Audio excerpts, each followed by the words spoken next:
Good evening, everyone. I'm your host, Jason Miles, here for another episode of This is Revolution Podcast. If you're new to the channel, welcome. Glad to have you here. If you like what we're doing, please hit like and subscribe. It is a passive gesture that goes a long way. If you're a returning listener, subscriber, or one of our very valued patrons, so glad to have you back.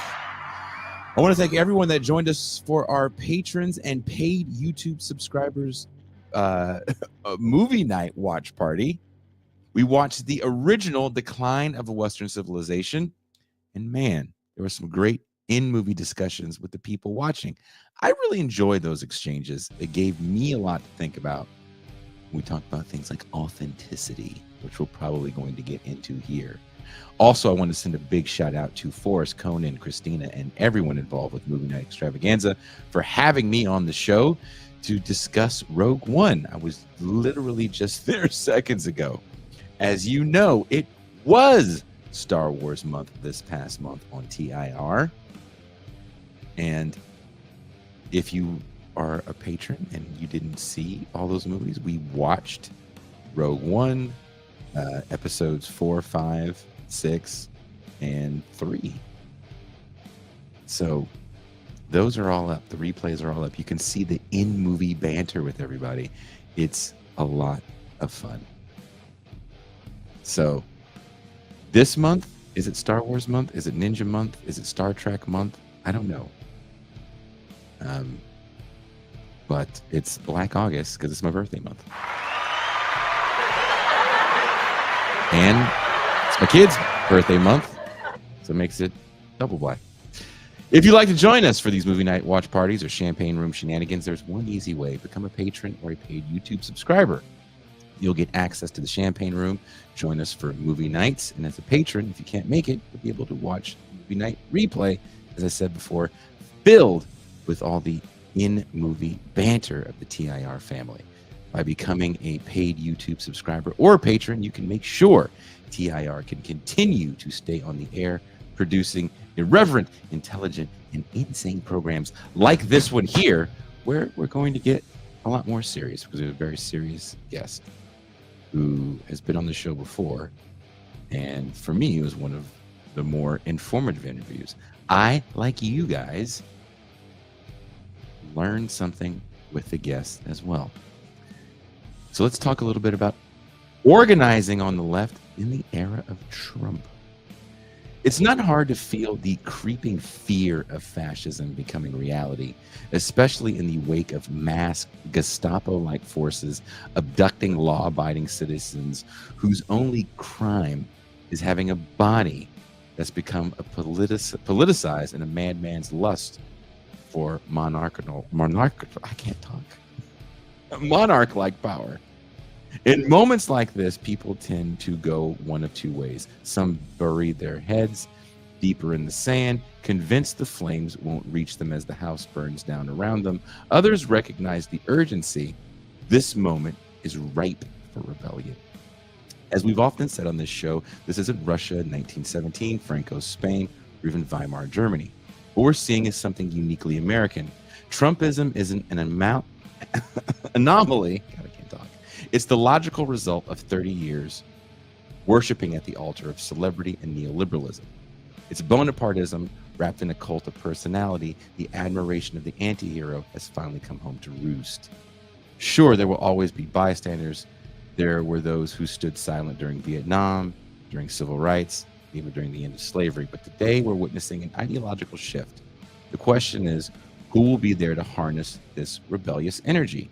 What organizations, what movements will rise to confront this upending of the liberal order? For decades, only a fringe of the left challenged the legitimacy of Israel's occupation of Gaza.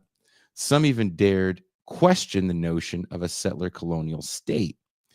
Now, after the live-streamed genocide of innocents, even Americans who once turned a blind eye don't want the blood of children on their hands. This reckoning has even reached elite academic institutions, places that have long been pipelines into consulting firms, the military-industrial complex, and the financial sector. Students are now demanding transparency, questioning whether their universities are complicit in funding war crimes. Today, we're joined by journalist and activist Arun Gupta to discuss his latest article in the Socialist Register, where he traces the last 26 years of U.S. left activism from the 1999 World Trade Organization protests in Seattle to the Iraq War to Occupy Wall Street. We'll ask, what can we learn from those moments? What are the strengths and failures? And more importantly, how do we build a sustained movement to confront Trumpism today? To join me in this discussion is the voice of reason on this show. Her name is M. Toussaint. Hello, hello. How are Very you? good to see you. I'm okay. I'm okay. There are ladies in the chat today, and that's exciting. Oh wow. Is it because of what I'm wearing? Maybe. I don't know what's on your shirt. Is that Jesus? Jesus? It's a Massive Attack cover. So Oh, I'm sure look that's at not you. why any women are watching.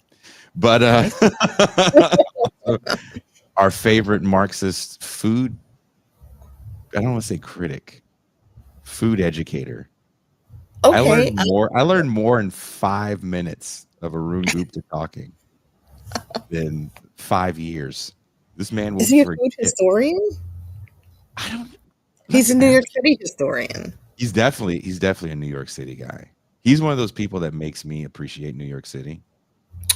Like Shut all up. my East Coast, West Coast beef goes away whenever Arun talks about New York. Because it's a wonderful place where dreams come true. Oh no, he disappeared. I was just about to bring him in, and he disappeared. He ran him off. I know, he was like, "Fuck this guy." Maybe he got in a fight with Ice Cube in 1992. Oh. Okay. I hope that he literally disappeared. There he is. He's back. Okay. I was like, "Oh no." I guess he takes his coastal beef a little more seriously than me. Like, damn. We got Chuck D on the screen right now. I got a letter from the government. Chuck D only like people from his exact town. If you're not from the Bronx, fuck where you from. Please welcome Brooklyn's own Arun Gupta. Thank you. I don't know if you're from Brooklyn. I made that up. You might not even be from Brooklyn. Oh no, he's frozen. He's frozen in a peaceful stance, though. He's meditating. Everything was totally fine until the show started, and now the deep state is like, you'll never talk to this Marxist food critic. Mm. Oh no. Well, let me ask you some questions, as you are a New Yorker and you were in New York when. Oh, I think he's back. Is he back? He knows more than me. Okay, ready? Go. Hey, I'm here. It looked like you were meditating earlier. I am. Me and Luigi. You now we were joking saying you were from Brooklyn, but you're not from Brooklyn. God damn. Got him. Yeah. Man. You know, the first time he was on the show, his camera wasn't working. His camera wasn't working. Arun be having old people problems. Or the deep state just be getting him. Both. You could be both. Mm-hmm. You can not know how to program the VCR, and the deep state is fucking with you at the same time. Can't set the time on the microwave. And the deep state getting you. When you can't work the kitchen timer on the microwave and the deep state is fucking with you, that's not right. Someone says he freezes every time you erroneously claim he's from BK. He's from Lower East Side. That's cool. And I put that on the BK LYN, and that's from gay. Lady Braga said it's United Healthcare. Damn. After him. Well, let me ask you this. as Uh-huh. Arun gets swept up into the void and the deep state and the black hole. Oh, Mhm. I'm no longer going to ask you where you're from because apparently that's poison. It's I internet know. poison. I know. Um, Well, I took off my VPN, so maybe that'll help. okay, now they're totally going to find you. I know. I can hear the quadcopters. ICE agents knocking down your door. You're like, I'm from here. They're like, nah, doesn't matter. Oh, it doesn't matter anymore. They have a color chart, like Exactly. you know, The Family Guy. Yeah. yeah. They pointed at you like, oh, well, That says terrorist. Yeah. this, like it's not even my people. Close enough. Why did Occupy collapse? Was it structural, strategic, or leadership related, or a little bit of all of it? In your opinion? Well, there was no leadership to Occupy. The one thing, there was a narrative that very quickly became entrenched, which is that the police ended Occupy. And I'm allowed to cuss, right? Yes, Okay? We're not under the thumb of the FCC. There was this narrative that really took hold, and so many, I think, left journalists still promoted it to this day, that the police ended Occupy. That is just an utter truckload of horseshit. I mean, it was going to collapse eventually. The question is, what could have been built out of it? And the problem is that the left, even at that time, when it was stronger, the organized left, when it was stronger than it is today, was still far too weak to really take advantage of it in a significant way. The thing is, what we've so my partner Michelle Fawcett and I, who she's going to be premiering her Occupy documentary this September 17th, which she's been working on and off for the last 14 years. These things take some time. We ended up visiting, I think it was something like 42 occupations in 27 states around the country. We thought there'd be all these journalists going around the country. It turns out we were the only ones. And one thing that we tended to see, most of the time, though not always, is that the largest kind of event that a particular city would have in relation to Occupy was when they set up the camp on the first day of, and then from there, it just kept kind of dwindling.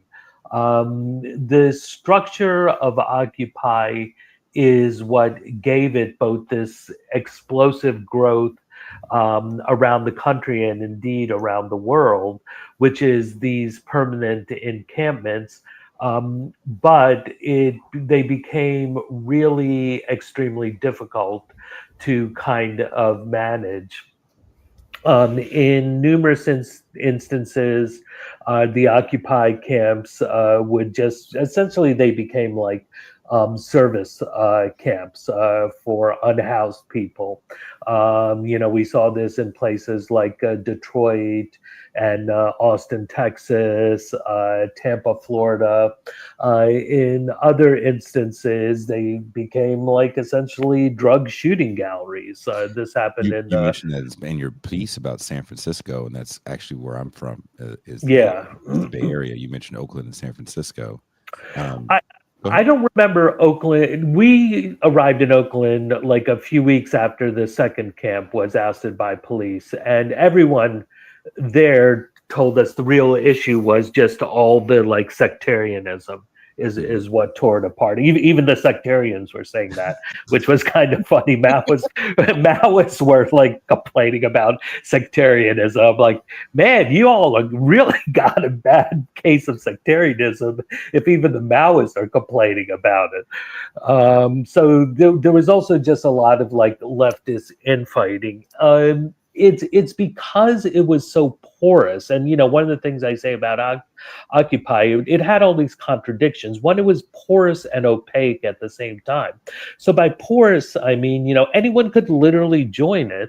And that was actually one of its great strengths. For the first time, like if you've spent any time on the left, whether that's, I think, particularly anarchists, but also a lot of Trotskyist and Marxist-Leninist groups, you need like this type of high level or not insignificant book learning. And there's often a lot of jargon and people, normies, who maybe are interested and are being radicalized, often are turned off and alienated from this style of organizing because they don't say the right things, they haven't read the right things, they make missteps, and especially like the IDPOL, the identity politics people. We saw a lot of that in Albuquerque, New Mexico, where they had the Unoccupy movement, where basically working class white people, a lot of whom had real problematic politics, but it's a question of could they have been won over to like a left radical or even revolutionary politics, where kind of the academics, the movement there was, a lot of it was coming out of the University of New Mexico.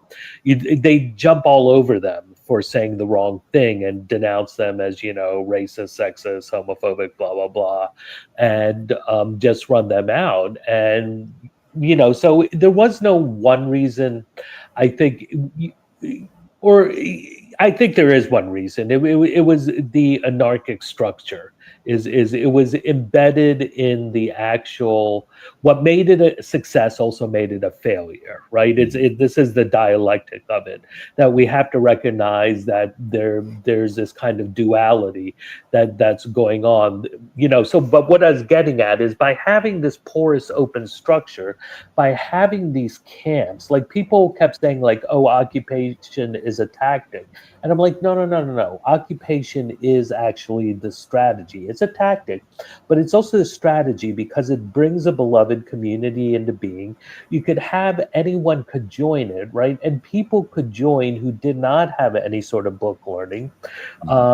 It was, I am not a fan of horizontalism, but it did show there are aspects of horizontalism that can be positive, which is, so you could have people who are, whether they're drifters or normies or, unhoused, they could join the Occupy camps, and they had valuable skills to contribute. They could feel part of this beloved community, right? They knew they had cooking skills or carpentry skills. They knew how to survive outdoors. They knew how to scavenge stuff, right? That is actually building these mini societies that enabled all these different, like, kind of, and again, I don't want to romanticize it, but different kind of segments of the fractions of the working class, different types of ethnicities, races. And this was actually one of the interesting things, was I really was struck how this was Occupy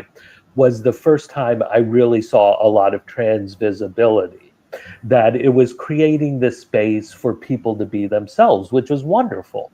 But it was very unruly. And the problem was, it wasn't the camps, because it was so much to manage the material conditions.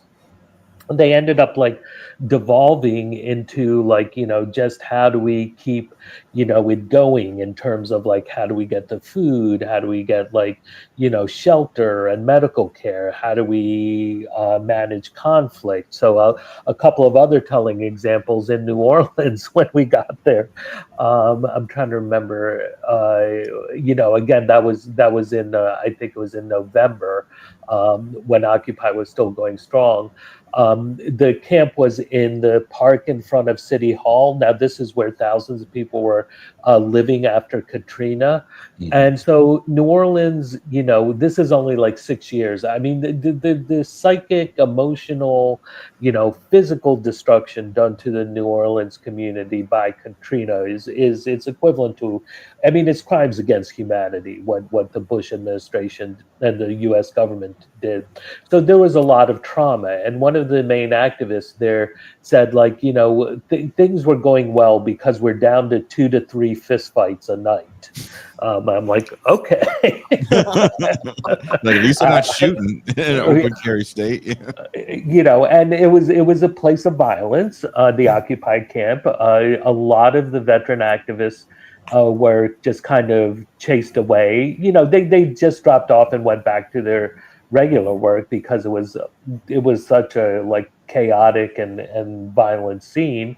The park was so large that basically small like grouplets created their own little villages, and they would like surround them with twine and signs that were like keep out, right, because they're trying to protect themselves. So it also had like this bit of a Mad Max feel to it. Then in Little Rock, which we visited in the spring of 2012. So people think that, like Occupy was over by like, the late winter, like 2-3 months. That's when all the major camps, New York, LA, Oakland, Boston, DC, and so Portland were all ousted pretty much by the end of 2011 or early 2012. But in the spring, there were actually quite a few camps that were still going on, but they were like in these secondary cities where they didn't really constitute a threat to capital and the state. And in Little Rock, we found this camp that was really the most highly developed Occupy camp we saw anywhere in the country. They had all these tents. They had like a solar panel array. They had a minibus someone donated for them to take them to transportation. They had this large, like almost circus style tent where they could fit 40 or 50 people and have like meetings if it rained, or they would have like in concerts, impromptu jam sessions.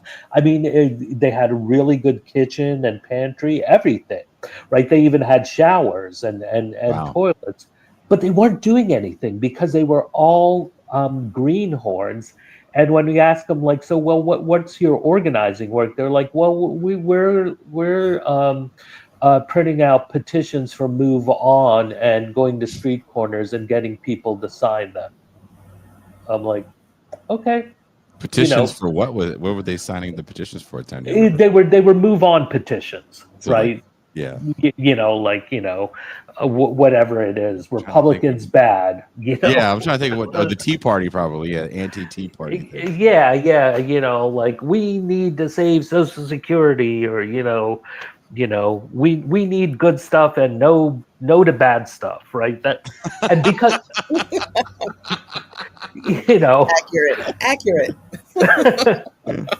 And I shouldn't, like, and I love to bust on Move On, but one of the interesting things we saw across the country was Move On was often kind of the gateway for people to join Occupy. But the problem is because you don't have this, like, even like a small organized revolutionary left, there was no one who could step in, devote cadre to camps across the country to work with people. The groups that did exist, like ISO, which imploded, I think about 7-8 years ago. I think, a lot of Trotskyist groups are knee-jerk sectarian, and I think International Socialist Organization, I know many cadre, much of its leadership, and I think they did a lot of good work, but they also could be knee-jerk sectarians, a lot of them. And by that I mean they would kind of instigate conflict for the sake of conflict, because it's sharpening the line, right? That's how you that's the kind of the Leninist principle. But it's just like, no, it's just like, this is just needless conflict. You're not sharpening the line, you're just alienating people. But what I go back to is at the beginning of the Great Depression, right? The peak of the Communist Party, no one knows what its actual membership is. I've seen at its peak during World War II, the CPUSA, I've seen estimates of 100,000, 150,000 to several hundred thousand. We're talking cadre, right? During the Iraq, when I talk about the Iraq anti-war movement, I note every single significant anti-war group in the early 2000s, right, starting 2002, 2003, was either Trotskyist or Marxist-Leninist. This includes United for Peace and Justice, which was CPUSA and a break-off group, essentially. That's where its leadership came from. Answer was Workers' World Party. Campus Anti-War Network was ISO. And then RCP had like three different front groups, like World Can Win and Refuse and Resist. And none of these groups had even 1,000 cadre, but they were putting millions of people into the streets in 2002 and 2003. They played a big role in delegitimizing the Bush presidency around the Iraq War. And you're talking about groups with only several hundred cadre.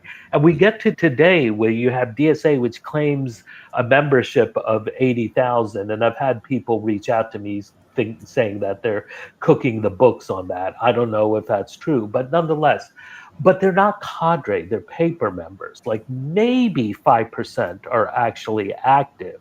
When I'm in conversation with like a dozen different DSA members around the country, nearly all of whom are revolutionaries, and they are doing revolutionary work in other capacity.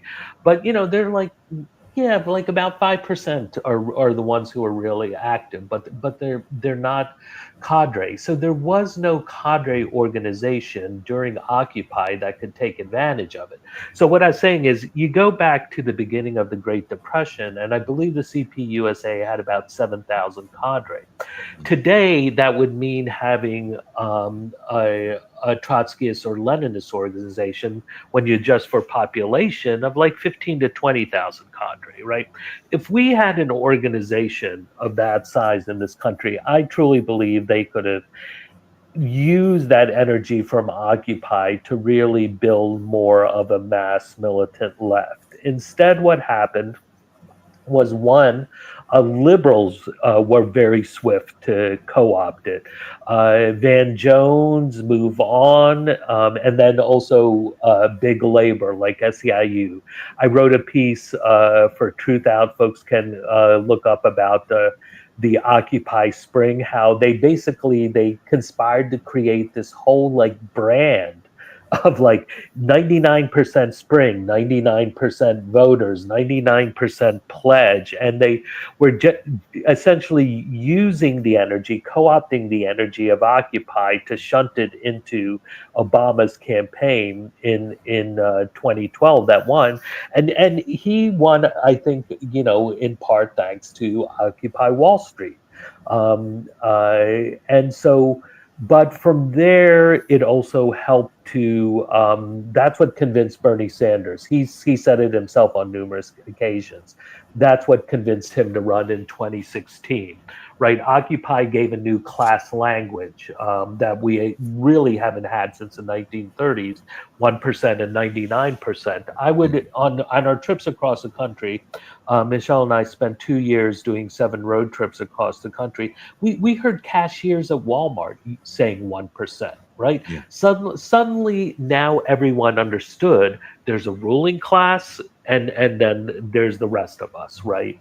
And so that's what I think one of the big things that helped to put the wind in Bernie Sanders' sails. And his 2016 campaign surprised everyone, including himself. And because I knew he was just running a protest campaign, and Mhm. people were like, no, no, no, he's running to win. And then in June of 2016, the New York Times had this big piece, long form piece on his campaign, where they interviewed Jane Sanders, his wife, and other senior campaign officials, where they admitted they were just running a protest campaign and that they had a strategy to win in 2016, but they didn't execute it because they thought they had no chance to win. Um, and so that's what then convinced him in 2020 to like try and run to win. But it's then Bernie who then helps to revive DSA. But what Yes. I point to is like DSA's real explosion and revival was actually a response to Trump. Agreed. During the 2016 campaign, DSA's numbers did double from, I think, about 5,000, 6,000 to Mhm. 11,000. But it's after Trump's election that they 2018. in 2017 Yeah. where they really start to explode, and then with AOC's election, who's been, I think, she's been a great betrayal, especially on Palestine. That's where DSA's numbers started to really explode. But the problem is, and I just wrote another piece, people should check it out on my Substack. Perhaps you can link to it. I will. Just yesterday, where I point out, like, again, I'm in conversation with all these DSA numbers, so I'm not just sitting outside the tent throwing rocks, where they're the ones. It's the DSA members who are telling me, it's just like, look, this is not a real socialist organization. They're basically a get out the vote arm for the left wing of the Democratic Party. Is it odd to you, and we don't have to stay on this for too long, that that presidential election of 2016 really does come down to two, I don't want to say protest candidates, but I mean, Bernie Sanders admittedly is a protest candidate, and we all know Donald Trump wasn't very serious. Right. Um, It was a publicity stunt. it was a publicity stunt. So is it fascinating to you that we kind of live in this real world of kayfabe, if you will, or political burlesque, whatever word you want to put on it, where that can actually happen? And it is kind of this outgrowth of, as you say, a bit of a political awakening for the common folk, for the proletariat, whatever term you want to use, where 99%, we know that there's an elite class of people now. Not that we didn't before, but now we really know how to look at them and where they sit with us. We really understand the fuckery of the first term of Obama, the lie of hope. We're still in the fire that is the financial crisis in during this time. Well, I'm certainly not the first one to say this, but we are now in the 12th term of the Reagan presidency. Mm. I think if we want to understand where things really, I think there are two big factors as why we wound up on this timeline. One is Reaganism, which is neoliberalism and empire rebooted, but empire rebooted in a very kind of like criminal, brutal way that kind of presages the fascism that has been revived over the last decade. I wrote an obituary for George Bush Sr. that folks can find in The Intercept, where, if what Iran Contra really was about was creating this world of death squads, cartels, and dictators. And this was kind of a reconstruction of the new world order coming out of the U.S. defeat in Vietnam. So that's one part of the legacy. The other part of the legacy is neoliberalism, and I think people often misunderstand neoliberalism. That even on the left, they look at its attributes, such as privatization, deregulation, trade liberalization, trade and capital flow liberalization, the ideology of personal responsibility, when that's not what neoliberalism is, because all of that was thrown out the window during the financial crisis, right? Suddenly now, oh, who cares about personal responsibility? Or, oh, now we need massive government intervention and backstop of the markets to save capitalism for itself. Neoliberalism is really about the rebooting of upper class warfare. The second factor is the internet. And this is so with Occupy is where we really started to see the good, the bad, the ugly of the internet, because this is, I think, like Occupy is a real watershed, but in ways that have not been properly conceptualized and or historicized, in that you look at earlier movements, such as, I start with in this essay in Socialist Register, with the Battle of Seattle, right? Because you can't talk about the Gaza Solidarity Movement, the movement against the genocide that exploded in October 2023, without talking about Occupy Wall Street. I went and I was every day going to the 5 different encampments in New York City. They were all in Manhattan. I would just start from the bottom, NYU, and bike up to the top one at City College of New York, and then also visit Columbia, New School, and Fashion Institute of Technology. Those were the 5 occupations. And all the kids, we're talking teenagers, early 20s, maybe some grad students, they all saw Occupy Wall Street as an inspiration.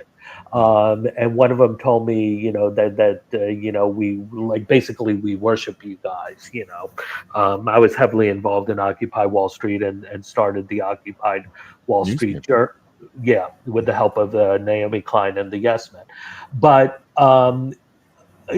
you can't understand Occupy without understanding the global justice movement and the Battle of Seattle that shut down the World Trade Organization ministerial on November 30th, 1999. That essentially is the beginning of the end for global free trade deals, right? And Trump is still right. He's now disrupting free trade and the idea of liberalization in a way that we could never imagine, not even 25 years ago, but even 10 years ago. So, but that movement is very much coming out of organizations that already existed. It was affinity groups that were especially involved in forest defense in the Pacific Northwest. You had things like United Students Against Sweatshops. You had farmers, groups of farmers, political groups. You had some labor organizing. There's other mainstream environmental activism. Then with the Iraq anti-war movement, this is a coming together of hundreds. Like UFPJ, United for Peace and Justice, they claimed at their peak they had 1,400 groups that were part of the coalition, though only about 20 had real kind of decision-making heft. Those with more resources, those that tended to be older, like the War Resisters League, or the Friends, American Friends Service Committee. But it combined all these local groups. Now with Occupy, there was no organization behind it whatsoever. It was a meme. It was the viralness. It was started by Adbusters. Now there was a lot of other stuff going on. You had of course, foremost was the Arab Spring, the revolutions in Tunisia, and then Cairo in starting in December 2010 and then spilling over into 2011. There's what's quote unquote the Wisconsin Uprising, which are these mass protests against Governor Scott Walker and basically decertification of the attacks on unions. Then in the spring, you get the Indignados in Spain, you get Syntagma Square in Greece, and you also kind of get all these different proto calls for occupation by like US Uncut. I don't remember all the groups. And there was Bloombergville, which was an occupation a year earlier that was very close to Occupy Wall Street in New York City. But then Adbusters put out this call, and you just kind of get random people show up. I was there the very first night, and since y'all are science fiction fans, I'm sure you've seen Close Encounters of the Third Times more than once. And I likened it to it's like all the people who are drawn to Devil's Peak, right? That kind of great national monument, that mountain in the Southwest.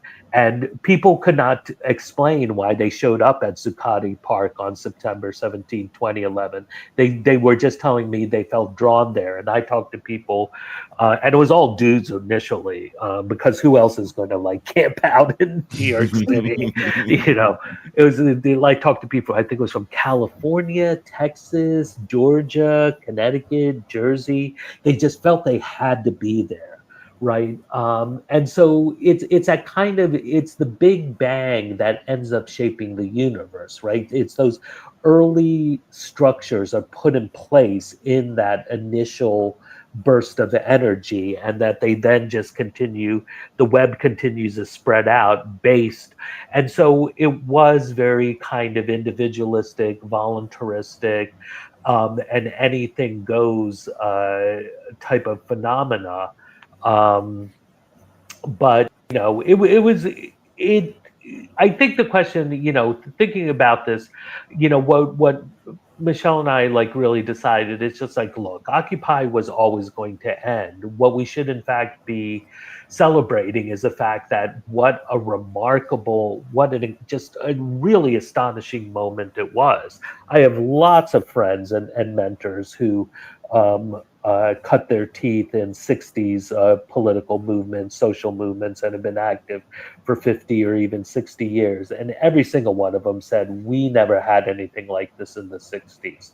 There was never, sure, there was powerful movements, but it was among youth, right? Occupy was among the general population.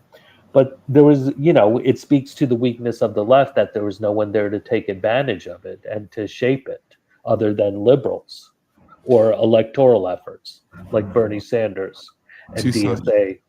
Tucson, you were around during Occupy.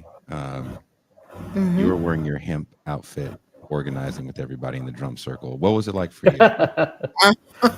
It's plain hacky sack. I remember it like it was yesterday. Had an African medallion like it was the 90s. I remember my mother being very sympathetic with the movement. She worked by Wall Street, and she would pass by Zuccotti Park like every day. And she started giving them money. And she's really? like, something needs to change. Yeah. She's like, I don't want to work here. Was that a little bit of an awakening for you as well, Tucson? But I think you were probably already kind of quote unquote woke. I was the real definition of it, I guess we would say. I was very much an environmentalist at the time. Okay. But I was pretty woke. I was just a little like afraid to just jump in and participate, because it looked to me like people were just living there. Eventually, they were. They were, yeah. Years later, I met somebody who was in Zuccotti Park for a long time, and she told me, yeah, she was like about to lose her apartment, and she let it go, and then she was living at Zuccotti Park, and I was like, see, that's exactly what I did not want to do. Yeah, because then it's like, okay, we're going home now, and you're like, home? Home? Nah, man. I'm from here. One tear goes down your cheek. I want to ask you this question, Arun. How do we evolve from protest as slogan to protest as organizing? It seems impossible almost to decouple this paradigm as capitalist realism quickly turns left leaders and organizers into celebrity, and the movement becomes a wash and spectacle, and no political power is gained. But brand activist or agitator is definitely intact, and that's not for everybody in these moments. But I definitely see it happen. We definitely saw it happen with BLM. Yeah. Well, I am of the school ruthless criticism of all that exists. and I believe very much in principles. But equally, I look at things in terms of results, effects based analysis, right? And so, look, let's. The starting point is the left has been an utter failure for, and not just the American left, the global left, for 40, 50 years. You know, the really probably one of the last real successful revolutions. There was Namibia in the early 1990s, Southwest African People's Organization that liberated Namibia. Before that, you have to go to really the Sandinistas in 1979. So, you know, it's really by the 70s, even in the early 70s, the kind of the great wave of anti-colonial movements were starting to wane. And so the left has been in dismal shape.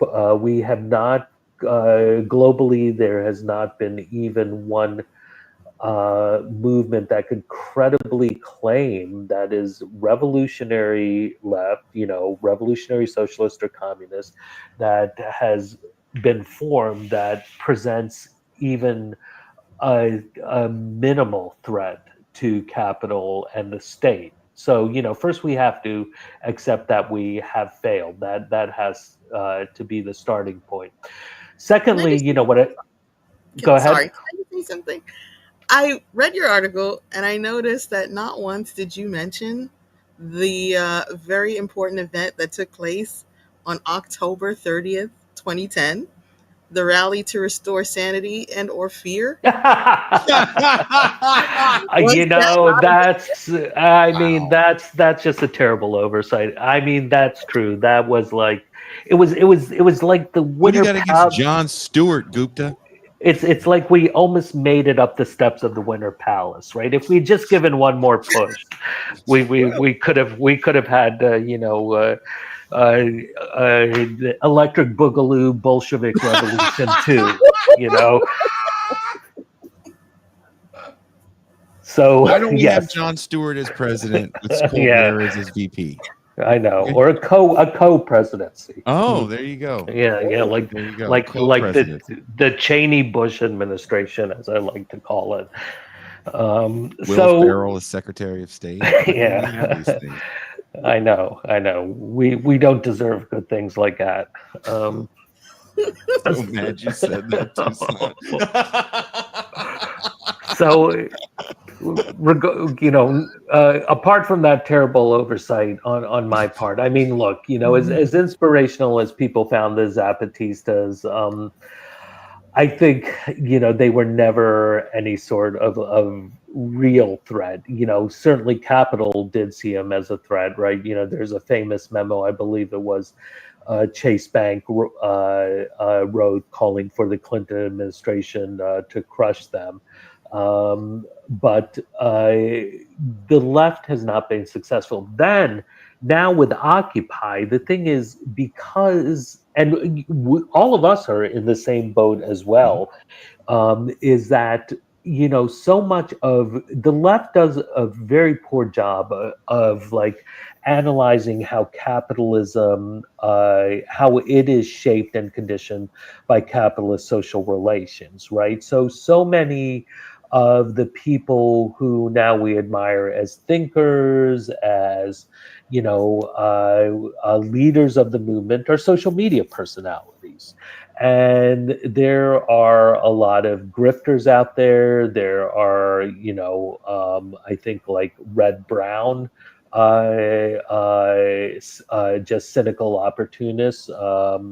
I know I was friends with Max Blumenthal for years, and he has totally gone off the deep end with his whole what I call the Ghoul Zone crew, and their just really awful politics. About to get me in all kinds of trouble, the gray zone. I'm gonna be Oh, pulling up my seventh grade. You know, in seventh grade, Jason Miles cut class and called his teacher a whore. He's a woman-hating misogynist.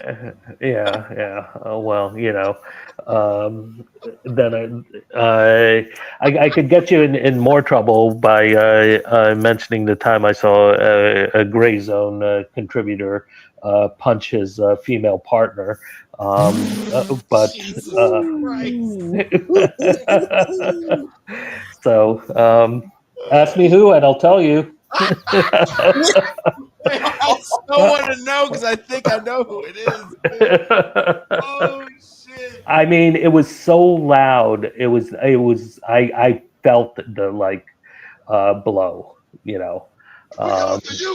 Is that what he said before he did it? Something like that.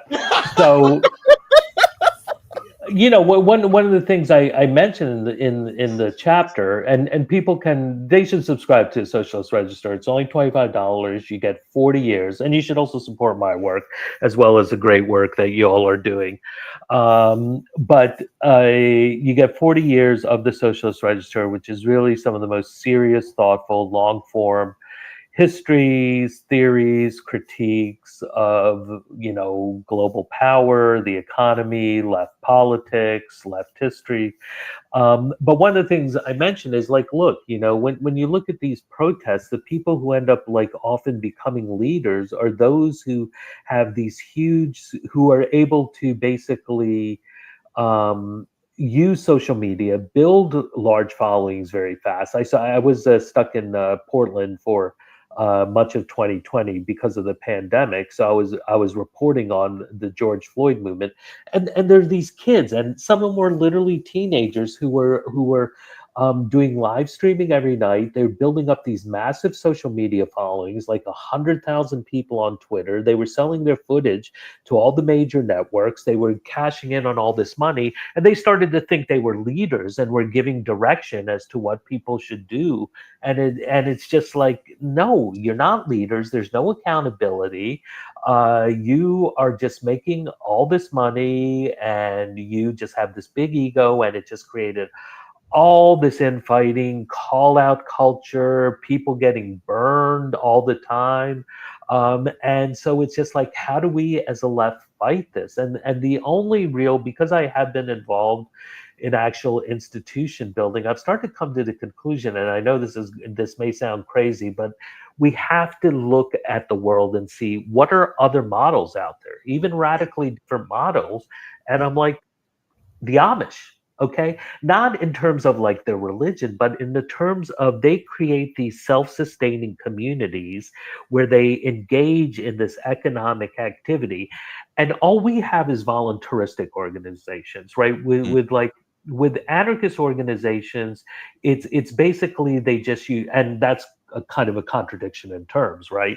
Anarchist organization, at least American anarchism, as a Spanish anarchist once said to me, that's not anarchism, that's American anarchism. So there's all you have is moral suasion, which is really weak. And this is why anarchist groups they always end up infighting and tearing each other apart. Now, when you have like Marxist Leninists and Trotskyist formations, there is a much higher level of buy-in, of kind of training, of ideological training, of discipline. And so you can create these kind of successful organizations. But someone once pointed out, like virtually every Trotskyist organization, by the time they get to about 1,500 people, they end up imploding or splitting, right? Almost like it's a law, right? And so it's just like, you know what? If you are providing someone with their daily bread, they're going to have a much higher buy-in to your organization, right? To your project, right? And I'm not, suggesting we start creating cults and compounds, but we need to actually figure out sustainable economies where we are binding people, not just through culture, not just through ideology, not just through voluntarism, but through material conditions to the political project. And yes, this is a very difficult and long-term project, but look, we're in for it for the long term, right? We're not going to get out of this mess in the next 5 years, in the next 10 years, in the next 50 years, right? Go ahead. Do you feel though, and I'm not disagreeing with you, and I feel like that's my frustration. If you look at just civil rights. Let's just look at civil rights, because that's something that everybody can point to and say they were successful. They got bills passed. It changed people's lives. They didn't get everything they wanted to do done, but they were successful, and that's including government interference. But it's a long road. Of course. What have we forgotten about the long road to the goal? Is it because we're goalless, or is it because there's so many things to take one's attention away and to make someone really feel like they're part of the movement? Like before, when we're younger, I think you and I are around the same age. They're intellectuals in one place, there's activists in another. Now I feel like the intellectual, quote unquote, activist occupies the same space, and they're also like a show host and infomercial salesman,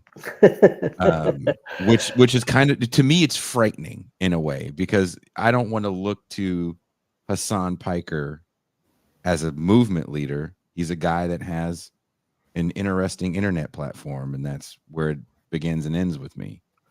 Well, Jason, I can't say enough about your supplements. They've given me more energy. I sleep better. I mean, I feel my brain power it's off the charts, and it's only $99.95 a month. It's totally worth it. Yeah. I mean, it's everything is a grift now. And you know, even if you don't want to grift, you still have to figure out how to make a living off this thing if you're trying to do good work. Like, I've been trying to actually resist going independent, but you know, left journalism has just become such a you can't eat on left journalism. Yeah, it's become such a shit show. Also, like, projects are collapsing left and right, and you know, it's just like, you know, that I'm like, I'm just going to have to go independent. I fundamentally believe in collective projects, and also especially in journalism. It's just like working with editors, working with a team of people, of designers, of fact checkers makes better journalism. But you can't also fight the trends. So we are subject to, it doesn't matter how much of a revolutionary you think you are or you may be, we are still subjected to capitalist social relations, to this atomization, to this need to survive in this kind of like brutal marketplace. And so, yeah, I mean, you know, I mean, kind of like, you know, cults, I'm not sure, like, if it would be fair to call, well, I think probably in the 1970s, some of the Maoist groups running around certainly were like, you know, but that's not a real solution. But, you know, and I'm not even talking about cooperative economies, but we do need to create some sort of actual material base to build a mass militant movement. And that's the only answer I'm able to come up with after like years and years and years of thinking and talking about this with other people. What about Cornel West for president? No. I mean, I like Cornel. You know, I got a good Cornel West story for you. I once saw him at the left forum. He was walking by holding court, and as he passed right by me, I said, "Hey, weren't you the guy who was in The Matrix?" And he scowled at me. Yikes. He flipped the scarf back around. I think that's the only time he scowled in the last 10 years. I call Cornel, he's a Prozac for the left. He makes everyone feel good. Damn. I mean, he's a great speaker, you know. Brother Tucker Carlson.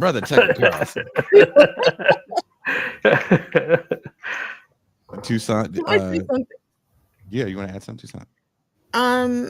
Going back to Occupy Wall Street, one of the things that I remember pretty vividly is coming across the story of this young woman who went to Zuccotti Park to try to participate in Occupy, and she had like an armful of puppies. An armful of puppies? Yeah, that sounds like Occupy. Exactly. So they were like raising the puppies in Zuccotti Park but this was just before they got like raided and, all the tents got, upturned and all of that. In all of that, the puppies were killed. Whoa. All of them. Arun's like, sounds like the county farm. Yes, they brought in like, I don't know, bulldozers and stuff and just like smashed all the tents and things. And I felt like, that is Occupy Wall Street. Not the puppies. Exactly. Why do you have those, miss? Well, here, I mean, oh my God, I could just tell. There is so many stories I have about the left that have never been made public, and important stories. Also a lot of just kind of fun gossip, like who's punching who. But so one of the like kind of leader types of Zuccotti Park, like New York City, you get these Trustafarian leftists, right? Mm-hmm. Who come from these like families with Wall Street names. Mm-hmm. I'm not going to mention anyone in particular, but I was in conversation with one of them who was involved. Remember the drum circle at the bottom end? That's the Zuccotti Park goes on an east-west slope, and so on the west end there was this drum circle, and they wouldn't stop. They were going 24 hours a day, and people couldn't sleep. And there had to be, and this person they engaged in like all these days and days of negotiations with them because they were like, we're the heartbeat of the movement. We can't stop. That's a direct quote. Okay. So they finally forged an agreement to be quiet at certain hours to quiet their heartbeat. Right. But the thing is, this is what you're spending literally a week on. Meanwhile, the cops were like organizing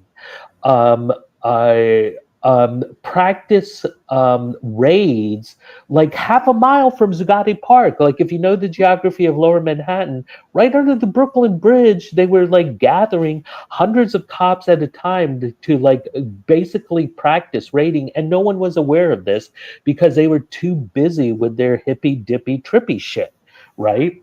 And so after Occupy basically is ousted, they had like $300,000, and like a year later, I asked this Trustafarian, what happened to that money? You could have hired at that time. I'm like, you could have hired half a dozen organizers with that money, and they were like, well, we ended up spending it on Metro cards and like housing for people who are like evicted. And I'm like, what? And it just and they're like, they had no place to sleep, we had to do something. I'm like, that's charity, that's not politics. Yeah, it sucks, but it just, that is, the responsibility is to the movement. Okay, what you are describing is liberalism. That is just charity. And frankly, I think the vast majority of American anarchism is either lifestyle politics or liberalism. And I know that that's kind of harsh, but I've been in and around anarchist movements for 30 years, so I've got a lot of experience with this and written a lot about it. Arun cool too, Tucson. He eats meat. I love meat. I will eat anything. That's why Arun can come party with us anytime. I went to a horse meat restaurant in Japan. Oh my God, horse is so delicious. It is a figurative and literal crime that we can't eat it. It's tastier than cow meat. You're going to take me to that spot. What's that? Is it tastier than duck? It's very tasty. Duck's a different thing, I think. But it's fair. But I've had whatever. What the hell have I had? Moose, elk, muskox, all sorts Buffalo? of fun things. Buffalo. Nutra Rat. Yeah. Have you ever had Nutra Rat in the South? I would eat it. I'm protein neutral. you know. Oh, man. Oh, wow. Polyamorous for the meat. I am in a polycule with the entire animal kingdom. Wow. Let me just say this. This has nothing to do with meat. I'm a vegetarian. I'm going to move on to meat. Pause.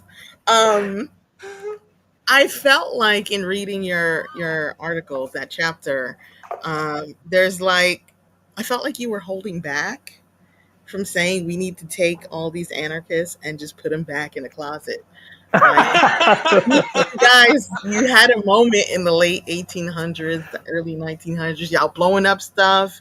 You killed the czar, cool, right? Took it a little too far though after a while, and people got sick of y'all. But now it's not time for you anymore. Well, It's I hear what you're saying, but one you know that's kind of obviously maybe something we could dream about, but the reality is different, right? But to their credit, anarchists are good at popping shit off, right? Mhm. The Battle of Seattle, Occupy Wall Street. I happen to just, it was total random luck. In 2018, I happened to land in Portland the same day that Occupy ICE began. And that kind of became a mini movement around the country. That was the protest to shut down ICE in opposition to the family separation policy that was going on then. And it's precisely because you know, we all know, and I'm sure like your listeners are pretty well versed to know all the critiques about, or the basic critique of the nonprofit industrial complex, right? Politically, because they are these legal institutions that have all these financial and legal strictures limiting what they can do, they are never going to be revolutionary agents. They're not even radical agents, right? They are engaged in reproducing certain sanctioned avenues of policies allowable by the state, and then seek to institutionalize themselves, right? To get the funding so people make a living off of it, you know, and all that. And, you know, I'm not saying that anyone's a bad person. It's just that they're very limited, right? So they're not going to do anything even radical. Marxist Leninist groups tend to be more strategic and also more cautious because they and Trotskyist groups, because they know a misstep can, you know, blow up in their faces and cause their group a lot of harm, sidetrack their work for years, or even cause it to like blow apart. But anarchists, because they have no organization, because they have no institution, no legal, no financial structures, they just literally throw their bodies against problems. And sometimes, occasionally, they capture lightning in a bottle. So they do serve an important role, that they pop off these movements, but they are completely incapable of institutionalizing anything.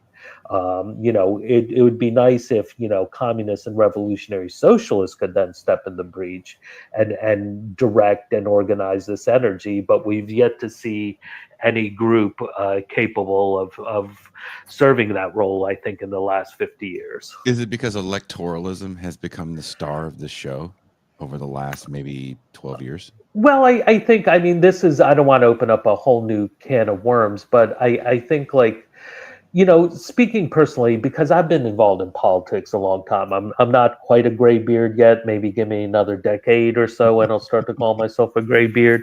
But I cut my teeth as a kid in the late '80s on the anti-apartheid and Central American solidarity movement, and it is, I think you are onto something. That electoralism is a real problem, and but it's, you know, again, I don't want to like open up a whole new conversation, you know, but though I'd love to talk about sometime, because it relates directly to the chapter on the Palestine solidarity movement. Mhm. But last year was, for me, it was just so disillusioning, because I think we now have a left that is fundamentally afraid of its own power, that I have covered protests. The only one I think who's covered protests more than me is Amy Goodman, but she doesn't analyze protests, right? She's just reporting on them, telling you what's going on.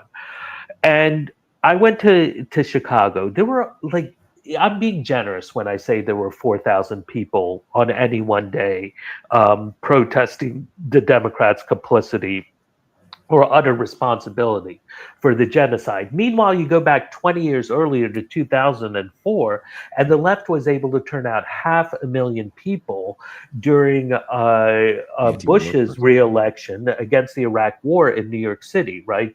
The RNC in this provocation said they're going to hold their convention in New York City as a way to like kind of show solidarity, but with the 9/11 attacks, it was pretty cynical. And 500,000 people came out to protest. Now, a big part of the reason for that is that the group UFPJ took this very electoralist, accommodationist, reformist approach, right? CPUSA, which as one left-wing journalist said to me, it's the CPUSA is the party that's to the right of the Democratic Party.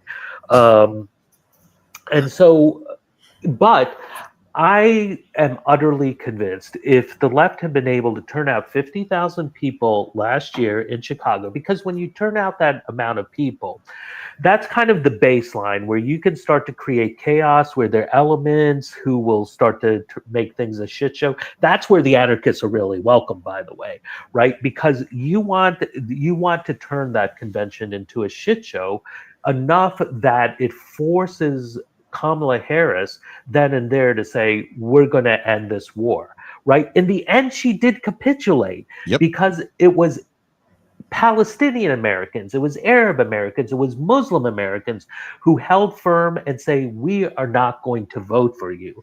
And so she, 36 hours before the election, goes to Dearborn, Michigan, and says, I will end the war. Problem is that came 2 months too late. But the left had an opportunity. Instead, so many people who call themselves socialists and communists thought, oh, well, we need to support her, because Trump is worse. And meanwhile, I was talking to so many people in Chicago, and this was my perspective. How can anything be worse than genocide? Genocide, by definition, is the worst political act possible, the extermination of a people. It was pure cowardice and capitulation, and the fact that you have a left that cannot even recognize that it had power is there for the taking if it's willing to be brave and stick to its guns. And so, after half a lifetime on the left, I'm like, that was pretty disillusioning moment last year. And I don't think there has been an accounting for just how terrible the generally the left response was. Now, of course, there are those revolutionaries who got it, but they're the ones who reject electoral politics in general. And there was an alphabet soup of communist organizations in Chicago, but I don't think any of them had more than a few dozen people in attendance. But if we could have turned out 50,000, I think we might have been spared Trump and this fascist turn. It is fascinating to see how quickly people pivot from even their electoral ambitions to now their media ambitions.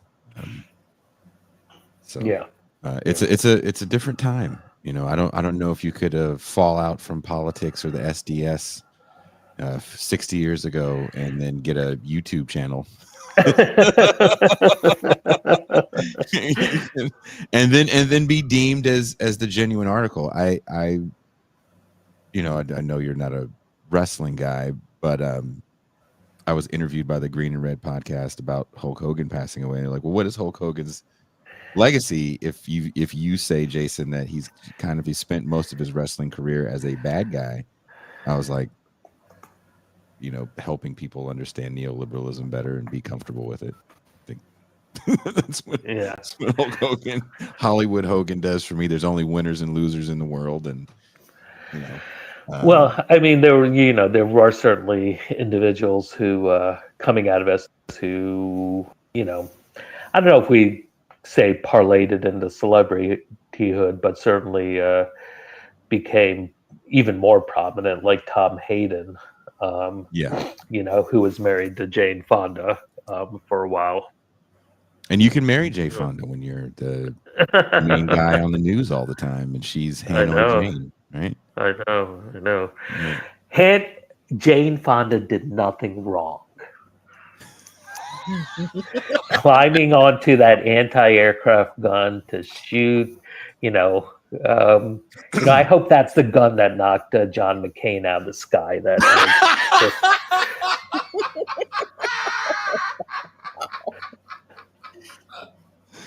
Yeah, I Whatever mean, you guys. he was a privileged shit. That he crashed two planes before he was shot down in Vietnam. He was the son of an admiral. No Navy pilot is going to be allowed to ever fly again after you crash one plane, but he crashed two. I didn't know that about him. Yeah. Do you want to ask something in closing, Tucson? Because Arun has to take off. I don't know if I want to ask anything in general.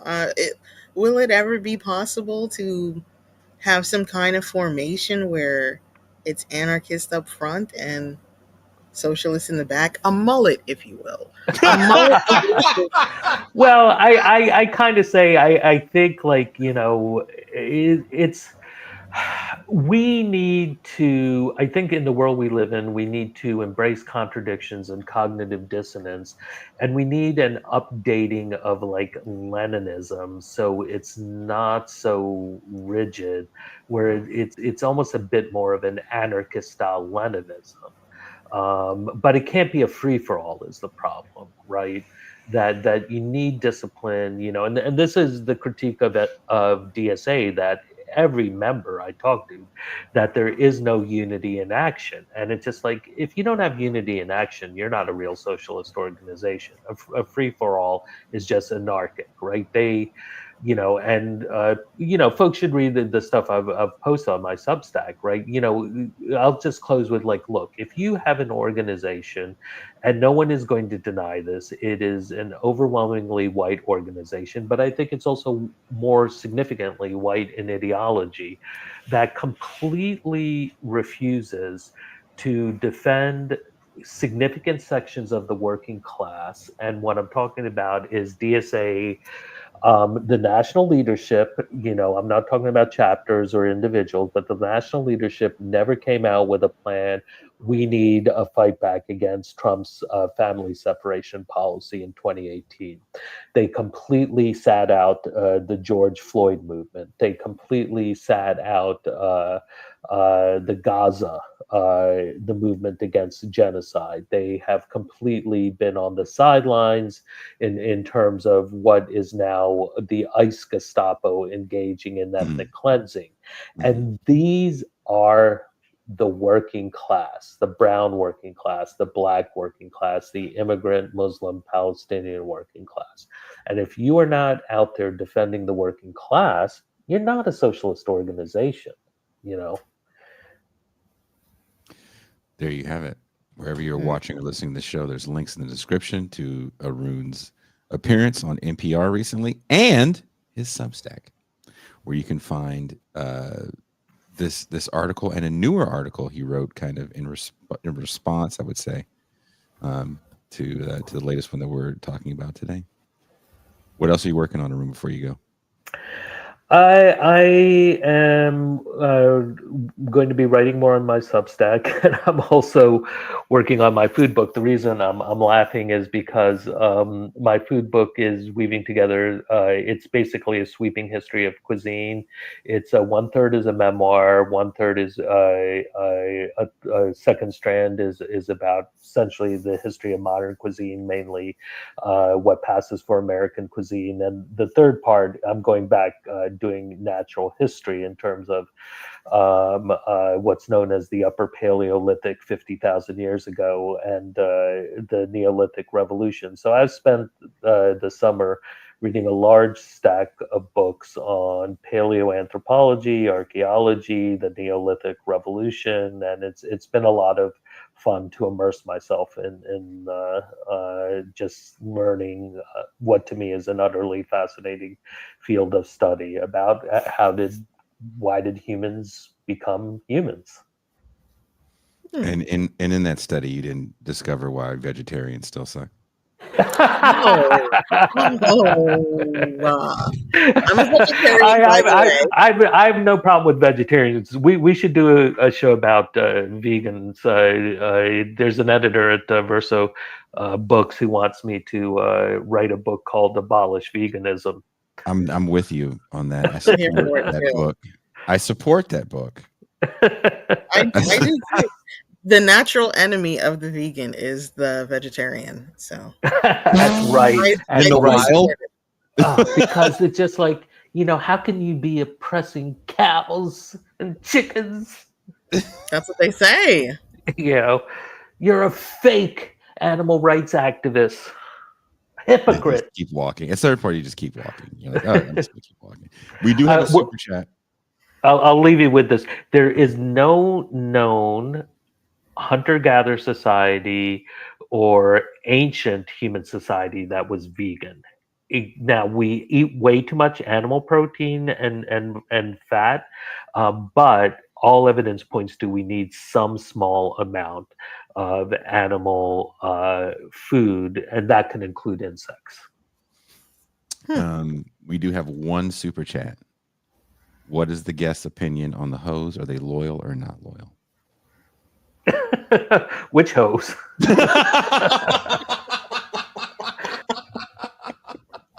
Good question. Yeah, there you go. Ask a better question and you will get a better answer. His name is Arun Gupta. Arun, thank you very much. Have a very good rest of your evening, and I will get you back on the show as soon as possible. Yeah, it's been a lot of fun. Thank you, Arun. Have a good night. Thank you. Good night. His name is Arun Gupta. My name is Jason Miles. I am joined with my good friend, my co-host, my comedic partner. Her name is Meredith Tackleberry. If you wanted to know what the MT stood for, there you go. It's Meredith Tackleberry. Very good. Always good talking to Arun. I like Arun. Yeah, man. If we had Arun and Daniel Bessner and Pascal on the show, the internet would explode with all the New Yorkness. Yeah. I'd have to have you like host it. I couldn't host it. I just couldn't. I'm hosting over here. Hey. Mercutio says MT stands for maximum thug. There you go. Damn. You gotta maximize your thug. You gotta maximize your thug. We're going into the champagne room because, first of all, Maximum Thug over here had all these videos, and I am a man of my word. Okay. And I said we're gonna use these videos for the champagne room so we can have serious conversations in the champagne room. It's not just going to be look at the crazy shit I send Mac. Yes. And if you don't think this little person in a thong is sexy, then you're racist, ableist, and a couple more ists that I don't even know yet. But you are all those things. You're a true leftist. Yeah. You're a true point them out. Douche nozzle. If you think that the cheeks that clap like a, what do they call it, 50 cal? No, that is outrageous. Cheeks that clap like a 50 cal. Whenever we show those videos and Pascal gets closer to the screen, like he can open it, like the screen is a portal to the cheeks. You be out of control with that. Do you know what the recoil on a 50 cal is? You can't have cheeks like that. That's not legal. Oh my god, the recoil. You can't. That's the new word. Damn, the recoil on that broad. Damn. You can't do that. You can't handle the truth. Need a license for that. You'll be filming your own crime.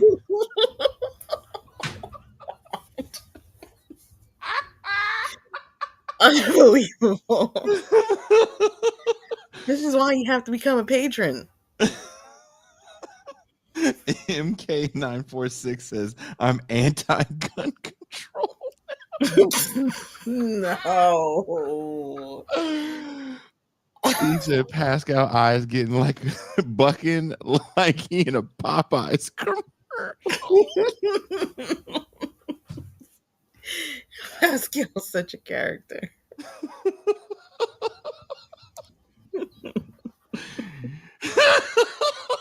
Oh no. Mercutio. Don't do it. Out of Don't control. Out of control. film me all you want.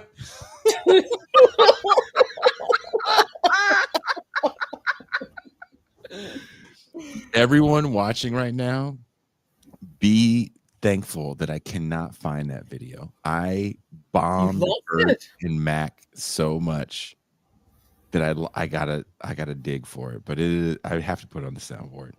You are so ridiculous. Oh my god. Is there nothing more anti-revolutionary than a big booty white girl? Is that counter-revolutionary? My sister used to say that the civil rights movement was for white girls. So for them? Yeah, that's why the black men were motivated.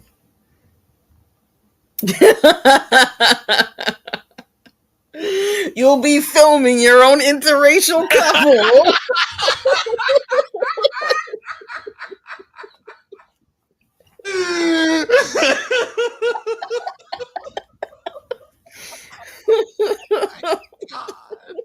Oh my god. This is the main show. It is. Fuck. Dizzle said Pogs were created by the CIA to counter the Black Revolution. Damn. That's what they say. Damn. And then look at Drea. She's a plant. She said, I have to be honest. I do not have a big butt. Sorry. Oh. She's lying. You gotta take a trip to Mexico. Get one of those packages you've been talking about. All Drea needs. Look, those leggings. Oh my god, those leggings. Those magic leggings that take your fucking weight loss droopy butt into a back of your neck fucking butt lift butt. To make it a shelf. Make it a shelf. Yeah. There you go. It's great. No one's gonna complain. Love those. Yeah. I have some. Do you? They're for the front though. Oh. You wear them backwards. Looks like 2 rolls of quarters in a sock. 2 rolls of quarters instead of just one. Jason got those Sacagaweas. That guy got a bunch of silver dollars in his pants? Are those the JFK $50? They don't even make those anymore. My God, man.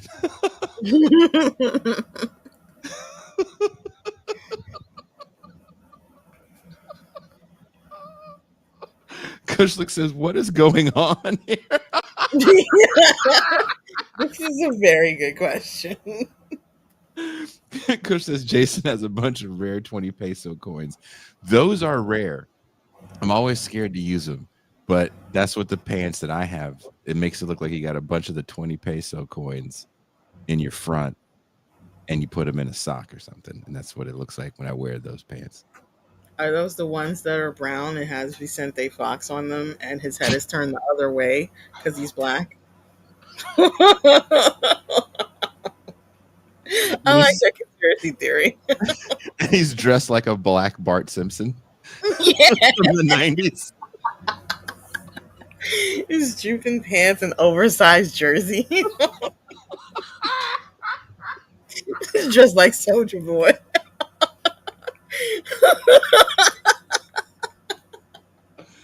Yes, those are the ones. If that's what you're asking, then yes, those are the ones.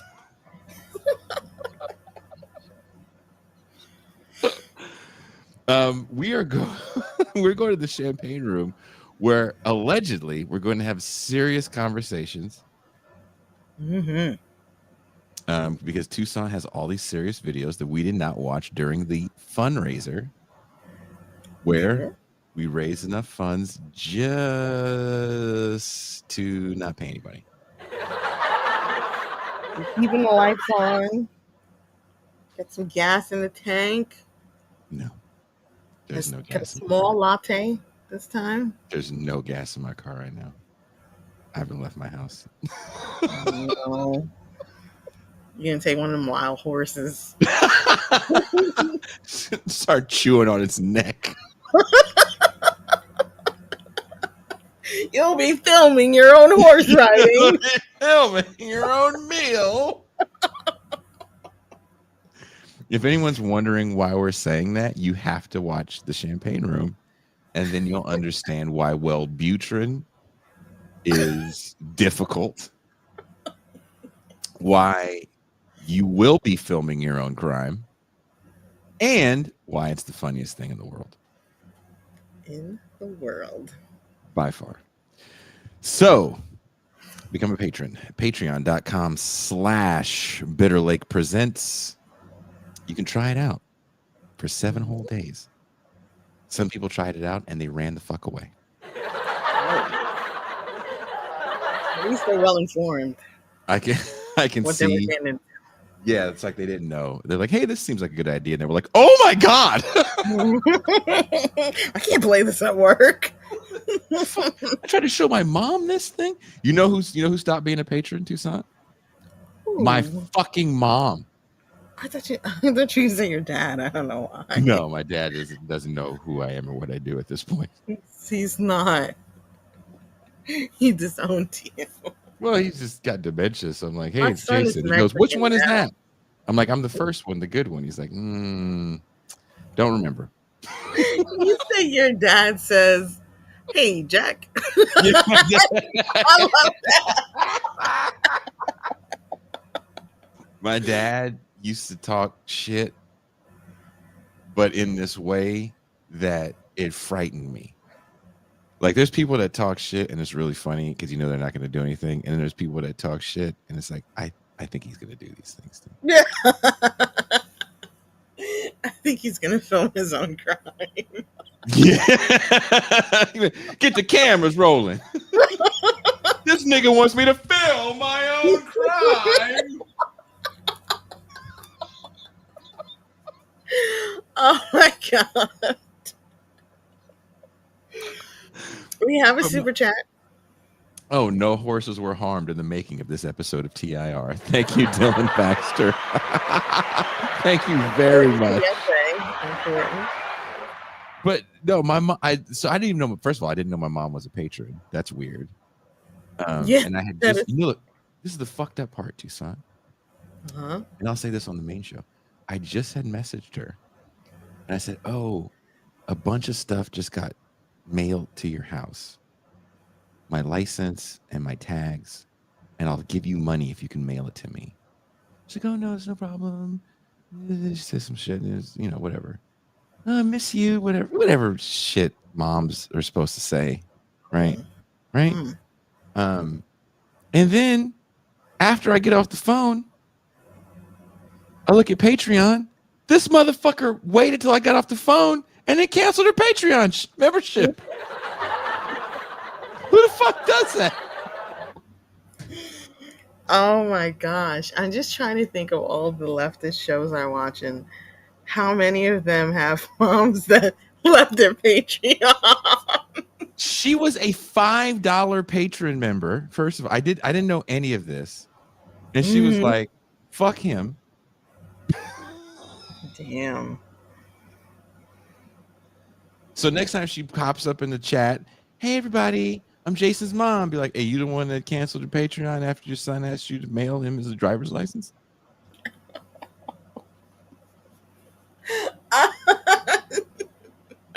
Explain that, Pamela. Wow. Drea says it's because she went to the Champagne Room. I don't know why you people think this mouth comes from not that woman. That's funny. Yeah. No, I learned how to cuss from my mom.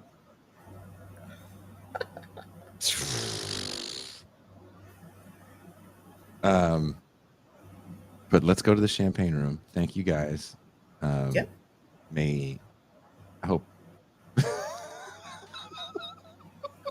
Dylan said to my mom, "Where's my man spot?"